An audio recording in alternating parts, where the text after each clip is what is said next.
নমস্কার বন্ধুরা, প্রিয়া কিচেনে তোমাদের সবাইকে স্বাগত জানিয়ে আমি আমার আজকের নতুন রেসিপিটি তোমাদের সঙ্গে শেয়ার করতে চলে এসেছি। তো বন্ধুরা দেখো, আমার হাতে কিন্তু রয়েছে আজকে ইলিশ মাছ। তো এটা একটা ছোট সাইজের ইলিশ মাছ বাজার থেকে আনা হয়েছে। তো ইলিশ মাছটাকে আমি কিন্তু খুব ভালোভাবে পরিষ্কার করে নেব। আর এইটুকু ইলিশ মাছের মধ্যে কিন্তু বন্ধুরা আবার ডিমও হয়েছে, আশা করি তোমরা সেটা দেখতে পাচ্ছ। তো ইলিশ মাছটা আজকে আমি রান্না করব বেগুন দিয়ে। তো তোমরা কে কে আমার মতো বেগুন দিয়ে ইলিশ মাছ খেতে পছন্দ করো সেটা অবশ্যই আমাকে জানাবে। আমি কিন্তু খুবই পছন্দ করি ইলিশ মাছটা বেগুন দিয়ে খেতে। আর ভাপা হলে তো কোনো কথাই চলবে না। তো অন্য একটা ব্লগে তোমাদের সাথে আমি নিশ্চয়ই ইলিশ মাছ ভাপা রেসিপিটা শেয়ার করব, কিন্তু আজকে আমি তোমাদের সঙ্গে শেয়ার করব বেগুন ইলিশ, একদমই বেগুন ইলিশের একটা পাতলা ঝোল। তো বন্ধুরা তোমরা ভিডিওটা দেখতে থাকো।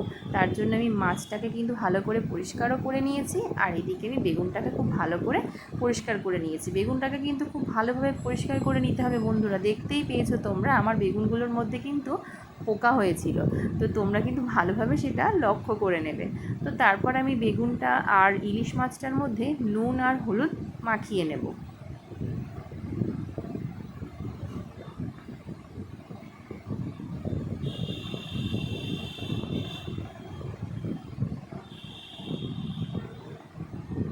তো বন্ধুরা দেখতেই পাচ্ছ, ওইদিকে কিন্তু আমার বেগুন আর ইলিশ মাছটার মধ্যে নুন হলুদ মাখানো হয়ে গেছে।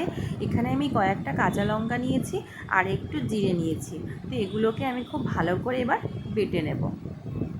তো কাঁচা লঙ্কাগুলোকে কিন্তু আমি খুব ভালো করে বাটবো না বন্ধুরা, এটা নর্মালি অল্প বেটে নিলেই হবে।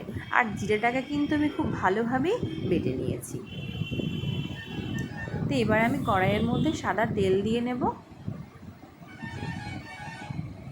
তো বন্ধুরা এখানে যেহেতু আমি বেগুন দিয়ে ইলিশ মাছ রান্না করব, সেহেতু কিন্তু আমি কাঁচা কাঁচা ইলিশ মাছগুলো কিন্তু দিয়ে রান্না করব না।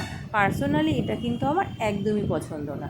আমি যখন ইলিশ মাছ বেগুন দিয়ে রান্না করি তখন কিন্তু আমি ইলিশ মাছটাকে খুব হালকা করে ভেজে নিই। তো অনেকে আবার দেখেছি কাঁচাই দেয়, তো আমি কিন্তু এভাবে দিতেই পছন্দ করি। আর যখন আমি মাছটাকে ভাপা করি তখন কিন্তু আমি কাঁচাই দিয়ে দিই। তো বন্ধুরা তার জন্য দেখো আমি ইলিশ মাছটাকে কিন্তু খুব হালকাভাবে ভেজে নিয়েছি, বেশি কড়া কিন্তু করিনি। এবার আমি কড়াই থেকে কিছুটা তেল কেটে রেখেছি, কারণ বেগুনে তো যতই তেল দেব সব তেলই খেয়ে নেবে। তো তার জন্য আমি অল্প তেলের মধ্যে বেগুনটাকে ভালো করে ভেজে নেব। আর কিছুটা তেল কিন্তু আমি মাছের সাথে কেটে তুলে রেখে দিয়েছি।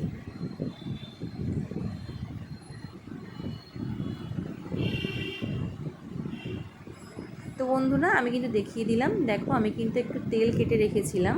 তো এখানে বেগুনটা আর ইলিশ মাছটাকে আমি ভেজে তুলে রেখে দিয়েছি। তো তেলটা আমি পরে দিয়ে দিতে পারবো, সেক্ষেত্রে কোনো অসুবিধা হবে না। তোমরা চাইলে এরকম করতে পারো, আবার নাও করতে পারো। তো কড়াইয়ের মধ্যে অল্প অল্প করে তেল দিয়েছি, যেহেতু আমি কিন্তু কিছুটা তেল কেটে রেখেছি, যার জন্য আমি অল্প করে তেল দিয়েছি। আর তার মধ্যে কালো জিরে ফোড়ন দিয়ে নিলাম।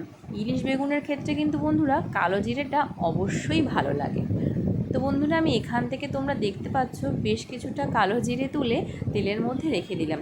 আসলে কি বন্ধুরা, প্রথমে যখন ফোড়নটা দেওয়া হয় না, রান্না শেষ হতে না হতেই কালো জিরেটা কিন্তু একদমই মরে যায়, তখন কিন্তু আর দেখাই যায় না। তো রান্নাটা দেখতে তখন ভালোও লাগে না। তার জন্য আমি কিছুটা জিরে তুলে রেখেছি, এটা আমি নামানোর আগে দিয়ে দিলেই কিন্তু জিরেটা আমার ওপরে দেখা যাবে। তো বন্ধুরা আমি কিন্তু কালো জিরে ফোড়ন দিয়েই তার মধ্যে জল ঢেলে দিয়েছি।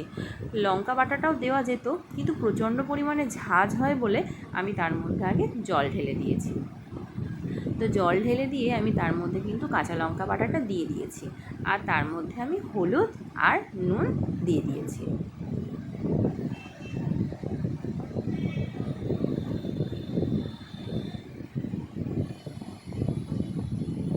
তো বন্ধুরা দেখতেই পাচ্ছ জলটা কিন্তু খুব ভালোভাবে ফুটে গেছে। এবার কিন্তু বেগুন ইলিশ মাছ ভাজা দুটোই আর যেটুকুনি তেল ছিল, কালো জিরে ছিল, সমস্তটাই কিন্তু আমি একেবারে কড়াইয়ের মধ্যে দিয়ে দিয়েছি।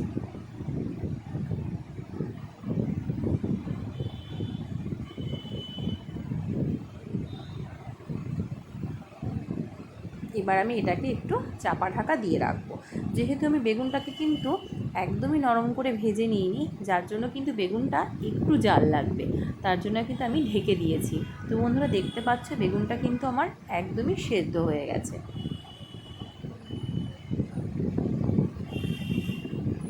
তো বন্ধুরা তোমরা প্রথমেই দেখতে পেয়েছিলে আমি কিন্তু বেশ খানিকটা কাঁচা জিরে বেটে রেখেছিলাম। এইবার আমি এই ঝোলটার মধ্যে কাঁচা জিরেটাকে দিয়ে নিলাম। এটা কিন্তু আমি কষানোর সময় দেইনি বন্ধুরা, তোমরা কিন্তু আশা করি সেটা সবাই দেখতে পেয়েছো। এটা কিন্তু নামানোর আগেই দেবে বন্ধুরা। তো রান্নাটা আমার মোটামুটি হয়েই গেছে। তো এবার আমি ওপর থেকে সর্ষের তেল দিয়ে নেব।